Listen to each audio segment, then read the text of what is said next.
Hello friends, welcome to defence matrix. तो आज के इस वीडियो में हम एक काफ़ी इंपॉर्टेंट टॉपिक को कवर करने वाले हैं, जिसको हम पहले ही अपनी वेबसाइट में कवर कर चुके हैं और जो इंग्लिश पॉडकास्ट चैनल है उसके माध्यम से भी डीप में इसको हम कवर कर चुके हैं। तो जब इंग्लिश पॉडकास्ट चैनल की बात चल रही है तो ये बात हम आपको बता दें कि हमने उस चैनल में कुछ चेंजेस किए हैं जो कि आपको लेटेस्ट वीडियो में दिख जाएंगे। ये video AI on combat aircraft पर है और इस वीडियो में आपको ऑडियो के बजाय रिलेटेड क्लिप्स भी दिखाई देंगी जो कि अंडरस्टैंडिंग को और ज़्यादा बेहतर बनाती हैं। खैर, फीडबैक में हमें ये भी पता लगा कि सबको ये चैनल पसंद नहीं आ रहा है, पर personally as a defence enthusiast हम इस काम से काफ़ी सेटिस्फाइड हैं और भले ही यहाँ पर ज़्यादा व्यूअर्स ना मिले बट वीडियोज़ यहाँ पर आते रहेंगे ताकि हमारे जैसे जिसको बहुत डीप में इंटरेस्टिंग टेक के बारे में समझने की इच्छा रहती है और समय ज़्यादा नहीं होता, उसके लिए ये बहुत अच्छा फॉर्मेट है। खैर, अब उस वीडियो से आगे हटते हैं और इस वीडियो पर आते हैं। तो यहाँ पर हम बात करने वाले हैं लाइट कॉम्बैट हेलीकॉप्टर प्रचंड के डिफेंसिव स्वीट के बारे में। तो 156 LCH प्रचंड के ऑर्डर दे दिए गए हैं, ये चीज़ हम जानते हैं।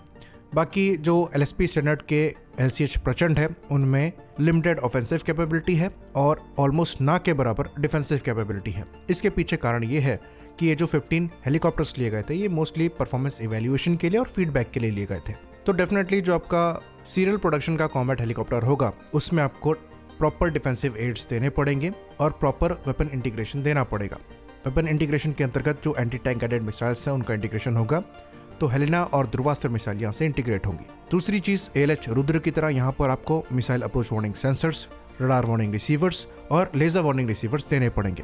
तो ये चीज़ें उतनी स्पेशल नहीं है क्योंकि ये ALH रुद्र में पहले से ही मौजूद हैं। डिफरेंस यहाँ पर ये होने वाला है कि सिस्टम्स अब इंडिजिनस होंगे, लेकिन एक जो बहुत महत्वपूर्ण चीज़ है जो कि एक्चुअली ALH रुद्र से भी मिसिंग है और हमारे दूसरे हेलीकॉप्टर से भी मिसिंग है, जो कि फ्यूचर में इन सब में जाएगी, उसको स्पेशली डेवलप किया जा रहा है LCH प्रचंड के लिए। यहाँ पर हम बात कर रहे हैं DIRCM की, यानी कि डायरेक्शनल इंफ्रारेड काउंटर मेजर।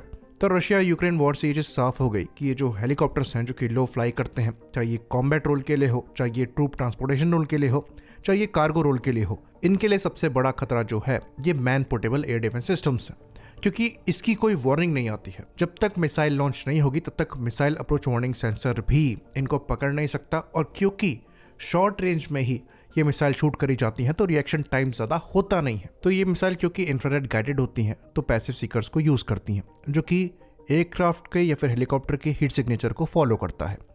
पहले क्या होता था कि ये मिसाइल लॉन्च करी जाती थी तो हेलीकॉप्टर जो है वो काउंटर मेजर के रूप में फ्लेयर्स को छोड़ना स्टार्ट करते थे, तो ये मिसाइल्स एक ब्राइटर हीट सोर्स की तरफ अट्रैक्ट होती थी और अल्टीमेटली टारगेट से दूर चली जाती थी।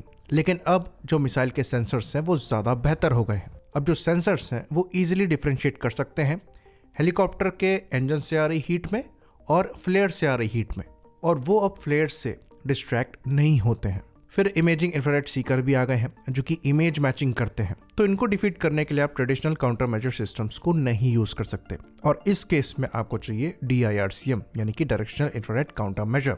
बेसिकली ये एक टरेट की तरह होता है जो कि लेजर को छोटे छोटे बीम की फॉर्म में आ रही मिसाइल पे प्रोजेक्ट करता है, ताकि जो मेन सेंसर है वो डिस्ट्रैक्ट हो जाए या फिर कंफ्यूज हो जाए, क्योंकि उसे प्रॉपरली पिक्चर दिखाई नहीं देगी, और ये काफी हद तक इफेक्टिव भी रहते हैं। तो यहाँ पर भी थोड़ी लिमिटेशन है, अगर आप इन सिस्टम को ओवरवेल्म कर देंगे मल्टीपल मिसाइल लॉन्चेस से तो इनके लिए भी काम करना मुश्किल हो जाएगा। लेकिन जो मॉडर्न DIRCM है ये मल्टीपल थ्रेट्स को भी एक बार में काउंटर करने में सक्षम रहे हैं। तो इसलिए मॉडर्न कॉम्बैट में ये जो टेक है बहुत ही ज़्यादा इंपॉर्टेंट हो जाता है, और अब इसको एक एडिशनल कैपेबिलिटी के तौर पर नहीं देखा जाता, एक मस्ट हैव कैपेबिलिटी के तौर पर देखा जाता है। इवन कुछ फाइटर प्लेटफॉर्म जो कि लो फ्लाई करते हैं वो भी DIRCM के साथ आते हैं। यहाँ तक कि रशिया द्वारा भी Su-57 में DIRCM को दिया गया है। तो अच्छी बात यहाँ पर यह है कि ये जो क्रिटिकल कैपेबिलिटी है अब इसको हम डोमेस्टिकली डेवलप कर रहे हैं। तो HAL द्वारा इस प्रोजेक्ट की डायरेक्शन में एक को डेवलपमेंट मॉडल के साथ आगे बढ़ा जा रहा है। तो यहाँ पर जो डिजाइनिंग है, टेस्टिंग है और क्वालिफाइंग है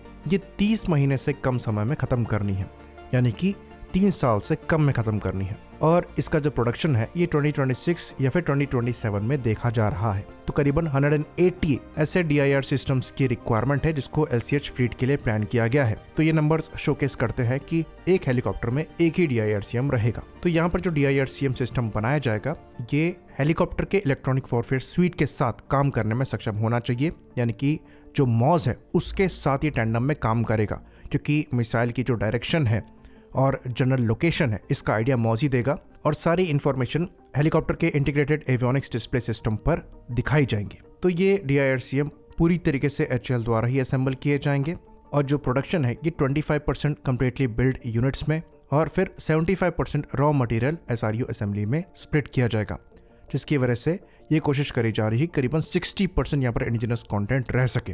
तो ये एक्सपेक्ट किया जा रहा है कि यहाँ पर जो को डेवलपमेंट पार्टनर होगा वो टेक्नोलॉजी ट्रांसफ़र करेगा इन सिस्टम्स की, बाकी इनका जो रिपेयर और ओवरहॉल है ये HAL द्वारा ही किया जाएगा। तो ये HAL की अप्रोच है। वहीं पर इंडिया में अगर दूसरे DIRCM की बात करें तो बेल द्वारा भी DIRCM को डेवलप किया गया है, पर वो फिलहाल इस्तेमाल नहीं हो रहा है और ऐसा लग रहा है कि HAL खुद ही इन सिस्टम्स को डेवलप करेगा। आई होप इन्फॉर्मेशन यहाँ पर क्लियर रही हो। इसी बात पर इस वीडियो को हम ख़त्म करेंगे। लाइक करिए, सब्सक्राइब करिए। जय हिंद।